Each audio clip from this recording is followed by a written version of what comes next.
حتیٰ کہ اپنے سقے عزیز بھی کتنے دل آزار جملے بولتے ہیں۔ یستہزئون، اللہ فرماتا ہے جب بھی ان کے پاس کوئی رسول آتا ہے تو ان کا مزاج یہ ہے کہ یہ ہمیشہ ٹھٹھا ہی کرتے ہیں، مذاق ہی کرتے ہیں۔ اب دین کی راہوں پہ چلنے والوں کے لیے اس آیت میں بہت کچھ ہے۔ کوئی یہ سمجھے کہ آتے ہوئے بھی پھول اور جاتے ہوئے بھی پھول، صاحب نہیں، یہ تو کانٹوں کی سیج ہے۔ یہاں تو مقاومتیں بھی ہوں گی، مخالفتیں بھی ہوں گی، اذیتیں بھی ہوں گی، دکھ بھی ہوں گے، تان و تشنیع کے برستے تیر بھی ہوں گے، لوگ گالیاں بھی دیں گے۔ جب پیغمبروں کو بھی لوگوں نے گالیاں دی، اللہ کا کوئی پیغمبر ایسا نہیں آیا کہ جس نے آ کے پیغام حق دیا ہو اور لوگوں نے مخالفت نہ کی ہو، چونکہ جس کے مفادات پہ زد پڑے گی وہ مخالفت تو کرے گا، وہ مقاومت تو اٹھائے گا، وہ تانے تو دے گا، وہ ماحول سازی مخالفت میں تو کرے گا، وہ اپنی بدتمیزیوں کا اظہار کسی نہ کسی طریقے سے تو کرے گا۔ تو صاحب جب پیغمبروں کو بھی لوگوں نے معاف نہیں کیا ہے، جب پاک باز ہستیوں کو جو وحی کے اجالے لے کر کے آئے ان کو بھی گالیاں لوگوں نے دی ہے، تو آج اگر مبلغ راہ حق میں تکلیف سہتا ہے تو اسے ازردہ نہیں ہونا چاہیے، بلکہ اس بات پہ خوش ہونا چاہیے کہ میں بھی پیغمبروں کی سنت ادا کر رہا ہوں۔ مجھے بڑی اچھی بات آج بڑی دیر کے بعد یاد آئی۔ ایک زمانہ تھا جب درس قرآن کا نیا آغاز ہوا تو لوگوں کا رجحان ہوا، تو ہماری بستی کی حالت تو خستہ ہی تھی، لیکن کچھ لوگ جب راغب ہوئے تو ایک صاحب نے ایک شوشہ چھوڑا اور اس نے کہا کہ اس شخص کے پاس جادو ہے اور جو جادو کر کے لوگوں کو اپنے قریب کر لیتا ہے۔ تو میرے ایک دوست تھے پیر بھائی، تو وہ بڑے ازردہ سے ہو گئے۔ اب تو برداشت کی سکت سب میں ہے، چونکہ روز جو ہو رہا ہے ہمارے خلاف تو اب تو عادت بنتی جا رہی ہے، لیکن اس زمانے میں بڑا مشکل تھا۔ تو اس نے کہا جی فلاں نے آپ کو جادوگر کہا ہے۔ تو میں نے کہا اچھا، حضور کی یہ سنت بھی ادا ہوگی، چونکہ حضور کو بھی جادوگر کہا گیا تھا۔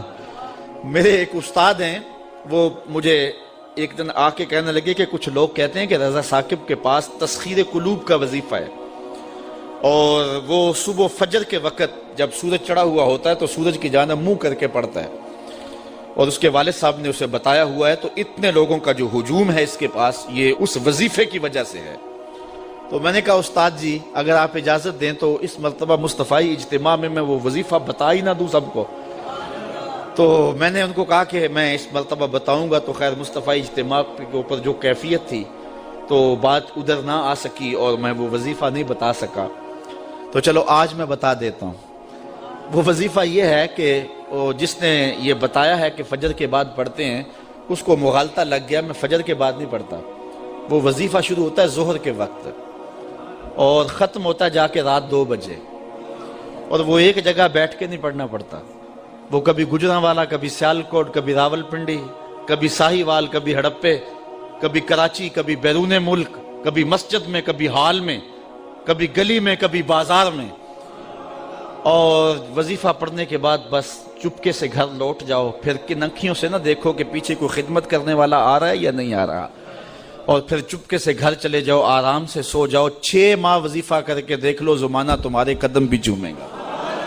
تو یہ آسان سا وظیفہ ہے، اسے کرو، محنت کرو، یہ ہے تسخیر قلوب کا وظیفہ۔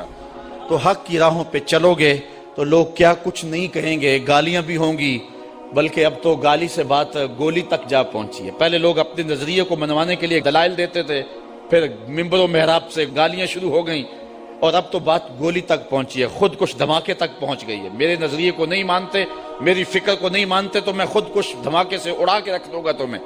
عجیب رنگ ڈھنگ ہو گئے، عجیب صورتیں ہو گئی، تو ظاہر ہے جس کے مفاد پہ زد پڑے گی وہ مخالفت کرے گا۔ وہ کیا کسی نے کہا تھا کہ لوگ تو فنکار ہیں اس درجہ کے پل بھر میں، سنگے در کعبہ سے بھی اسنام تراشے۔